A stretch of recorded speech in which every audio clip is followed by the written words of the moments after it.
సింహప్రసాద్ కథలు పల్లకీలో ప్రభువులు. రచన శ్రీ సింహప్రసాద్. వినిపిస్తున్నది పప్పు భోగారావు. రిసార్ట్స్ ముందు 2 లగ్జరీ బస్సులు ఆగాయి. వాటిలో నుంచి 43 మంది ఎమ్మెల్యేలు ఉత్సాహంగా దిగారు. ఒక రకంగా ట్రెజర్ హంట్కు వచ్చినట్లుగా ఉన్నారు. నిధి దొరుకుతుందన్న ఆశతో, మరెంతో నమ్మకంతో, భరోసాగా ఉన్నారు. వారంతా అధికార పార్టీ వారే. ముఖ్యమంత్రి కిరీటికి వ్యతిరేకంగా చీలిపోయిన దివాకర్ వర్గం వారు.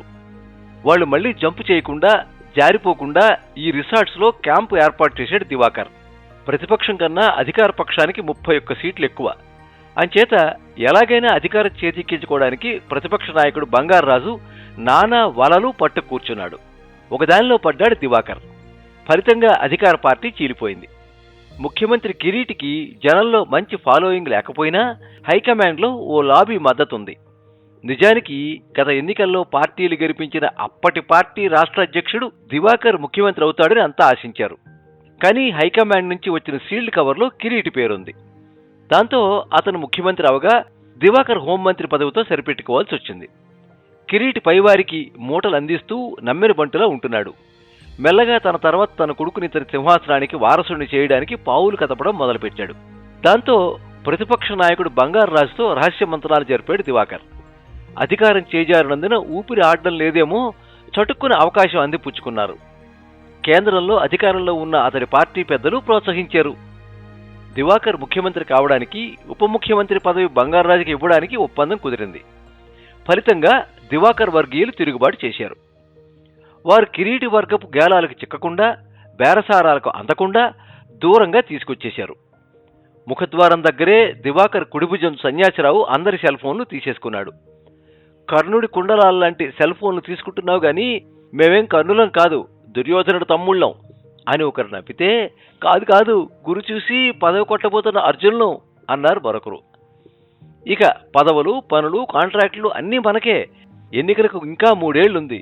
ఈలోగా ఓపికన్నంత నొల్లేసుకుని మన ఒడి నింపేసుకుందాం చిన్నగా నవ్వాడు సన్యాసిరావు. రిసార్ట్ నంబర్ 302లోకి పెరుమాళ్లు, భాస్కర్ రెడ్డి వెళ్లారు. రెడ్డి ప్రముఖ పారిశ్రామికవేత్త, కాంట్రాక్టర్. పెరుమాళ్లు భూస్వామి. అతడిదంతా పాతకాలపు వ్యవహారం. ఇప్పటికీ పంచేలాల్చి ధరిస్తాడు. లోపల చిన్న ఫ్రిడ్జ్ ఉంది. అందులో రకరకాల మద్యం సీసాలున్నాయి. మొత్తానికి మన దివాకర్ గటిగడేనోయ్, అన్నీ పకడ్బందీగా ఏర్పాటు చేశాడు.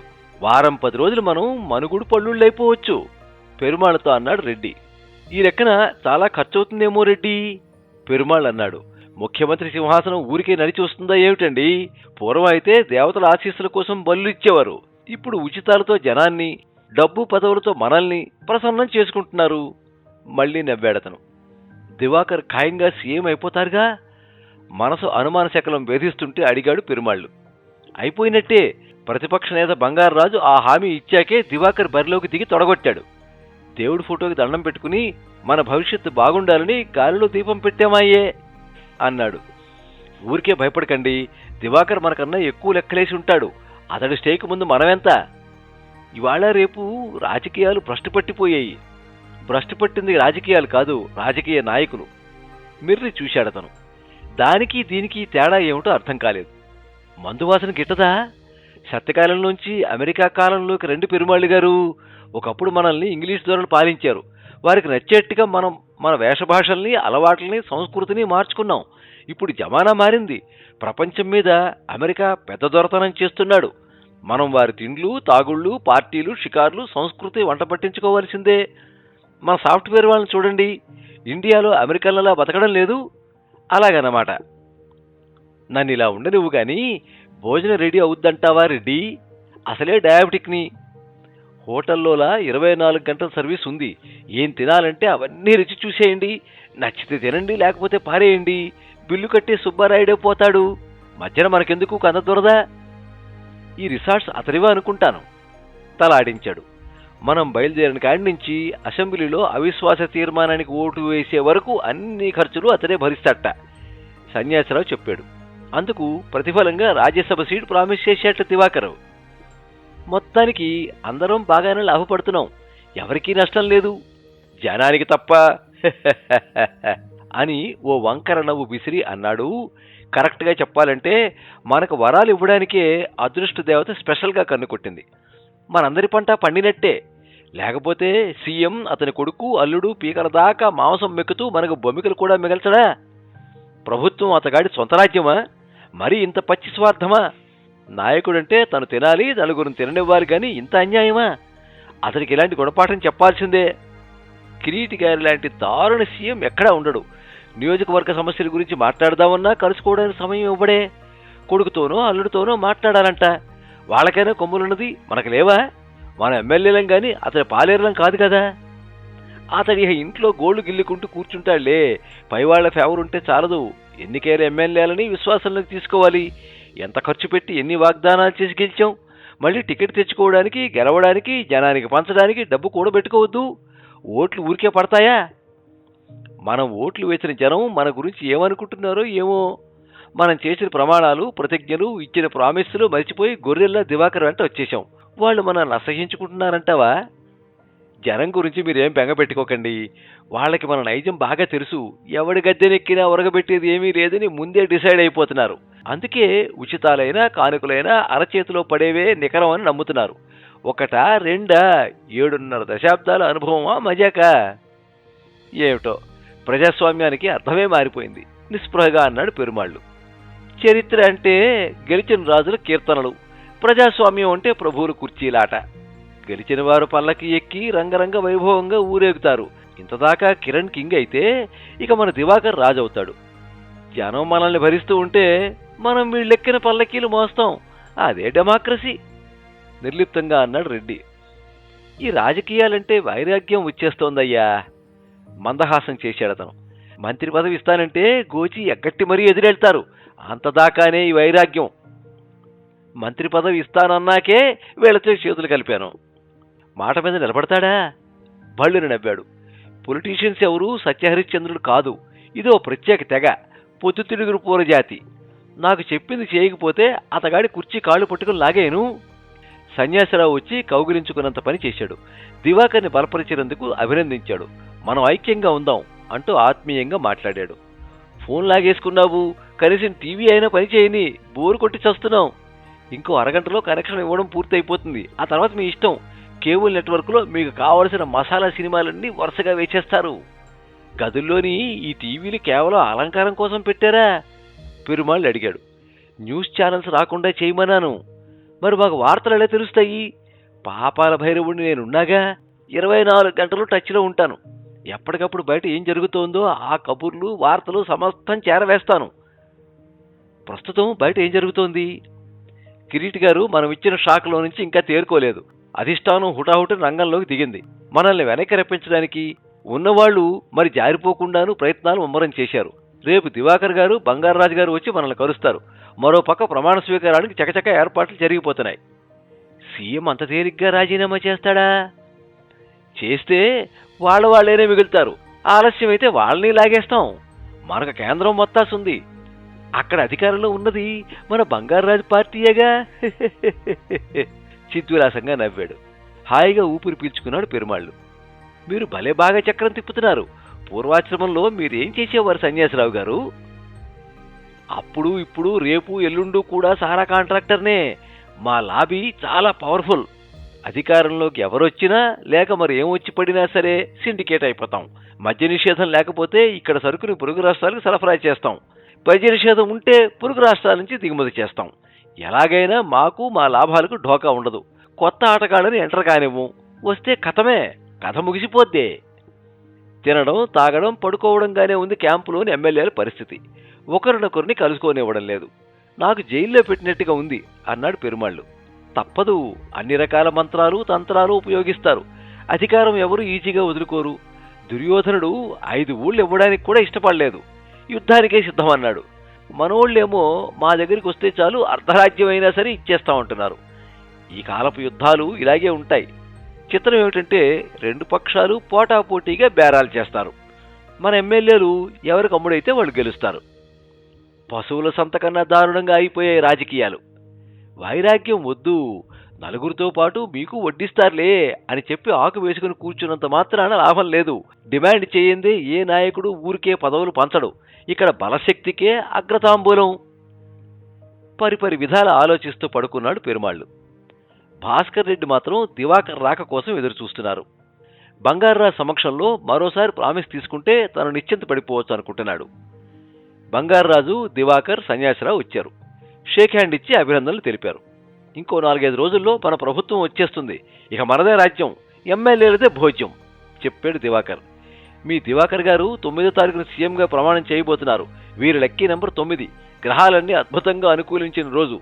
ఇంకో సంగతి, కిరీటి వర్గంలోని ప్రముఖుల ఇళ్ల మీద ఐటీ దాడులు జరుగుతున్నాయి. బంగార్రాజు మాటలకు దివాకర్ మొహం మతాబులో వెలిగిపోయింది. మిగతా వాళ్లు కుటకలు మింగారు. అసలు ఇదివరకే పెద్ద కుర్చీలో కూర్చోవలసిన వారు హైకమాండ్ సైంధవుడు అడ్డుపడ్డాడు. ఇప్పటికైనా సీఎం అవుతున్నందుకు సంతోషంగా ఉంది. మరి నా సంగతి మెల్లగా తన కోరిక కదిపాడు భాస్కర్ రెడ్డి.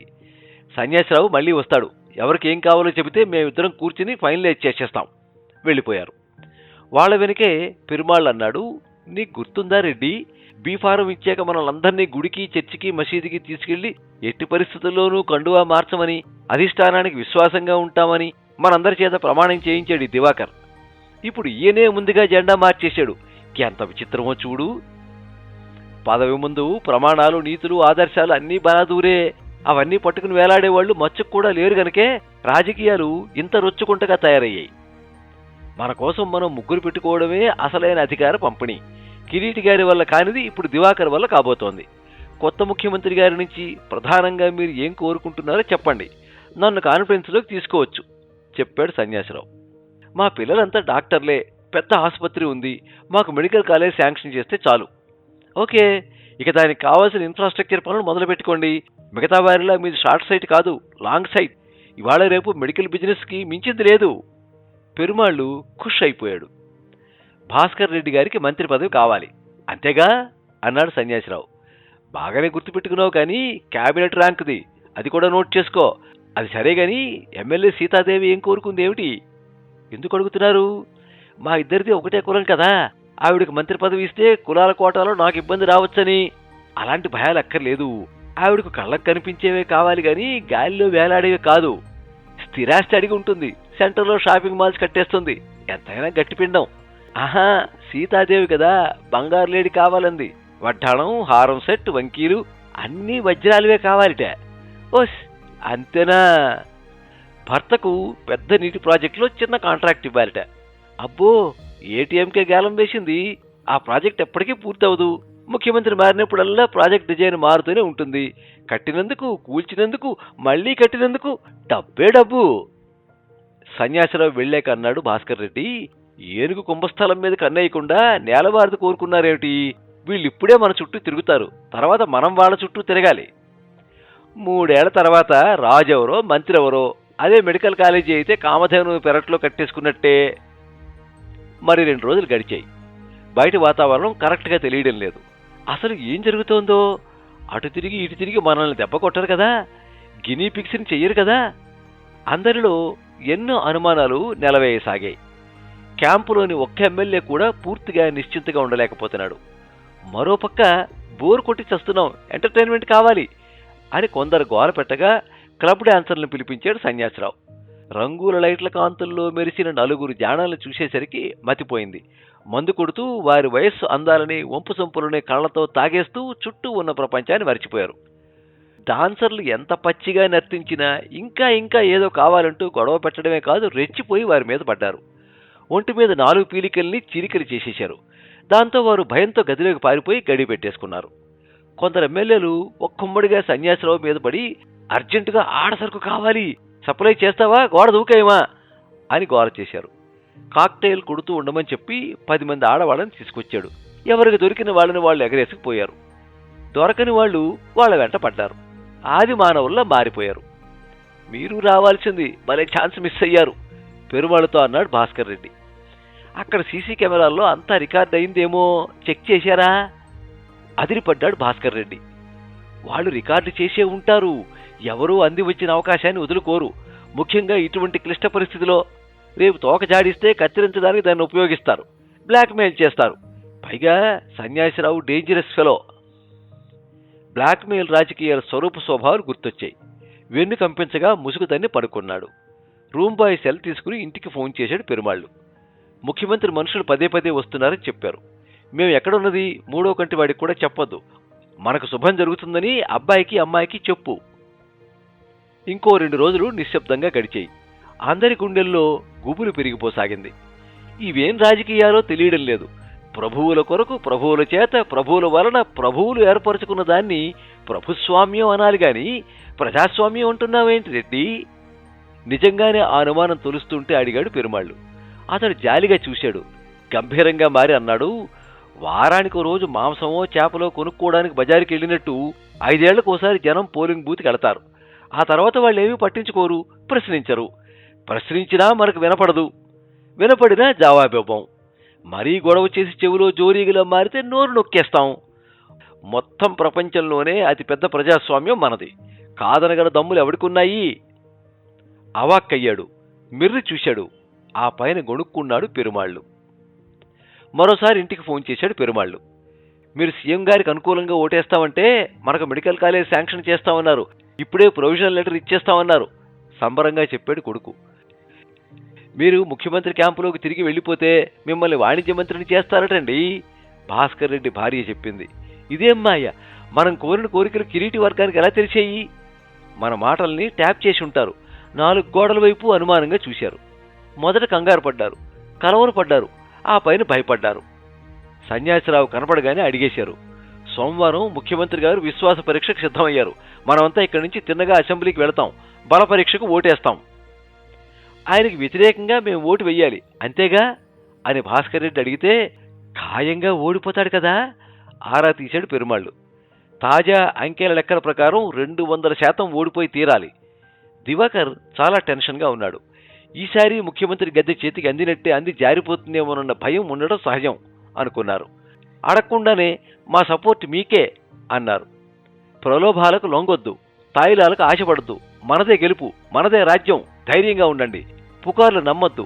మీరు అడిగిందే కాదు, అడగని వరాలు ఇచ్చేస్తాను. అతడిలాగా అంతా నేనే చుట్టేసుకోను.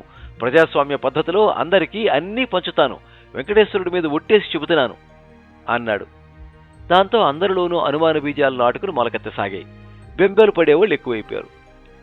పరిస్థితి ముఖ్యమంత్రికి అనుకూలంగా ఉందిట, మీరు ఆయన్నే సపోర్ట్ చేయండి, ఇక్కడ మేము ఆల్రెడీ కమిటీ అయిపోయాం, లేకపోతే రెంటికిచ్చాడు రేవడైపోతాం. ఇళ్ల నుంచి ఒత్తిడి రాసాగింది. ఎమ్మెల్యేలతో బస్సులు బయలుదేరాయి. అందరిలోనూ క్షీరసాగర మథనం జరుగుతోంది. అమృతం దక్కుతుందా లేక హాలాహలం మింగేస్తుందా? అసెంబ్లీ ముందు బస్సు దిగుతూ ఉంటే దివాకర్ వచ్చి అందరినీ కలిసి మన ఉమ్మడి భవిష్యత్తు కోసం నన్నే సపోర్ట్ చేయండి అని అభ్యర్థించాడు. అంతా థమ్సప్ గుర్తు చూపించారు. ఓటింగ్ పూర్తయింది. సభ ముఖ్యమంత్రి కిరీటి ప్రభుత్వం మీద విశ్వాసం ప్రకటించింది. ఈ మ్యాజిక్ ఎలా జరిగిందో, తెరవరికి ఏం జరిగిందో చాలా మందికి అర్థం కాలేదు. దివాకర్ వర్గంలోని 43 మందిలో 23 మంది గోడ దూకేశారు. ఇదేం విష్ణుమాయ అని అబ్బురపడుతూ ఉంటే, కాదు కాదు ఇది సన్యాసిరావు గ్రాఫిక్ వర్క్ అని అతడు బంగారాజుతో పాటు డిప్యూటీ సీఎంగా ప్రమాణ స్వీకారం చేశాక జనానికి తెలిసింది. ఆ మర్నాడే తాను తన వర్గీయులు కలిసి ప్రాంతీయ పార్టీ ఏర్పాటు చేసుకుంటున్నట్టు, కేంద్రం తాలూకు కూటమిలో చేరుతున్నట్టు ప్రకటించి తను వశీకరణ విద్యలో మాయల ఫకీరును మించిన వాడిని చాటుకున్నాడు Kireeti. All is fair in love, war and politics అనుకోవాలా? సింహప్రసాద్ కథలు మీరింతవరకు పల్లకీలో ప్రభువులు కథ విన్నారు. రచన శ్రీ సింహప్రసాద్. వినిపించినది పప్పు భోగారావు. సర్వే జనాః సుఖినో భవంతు.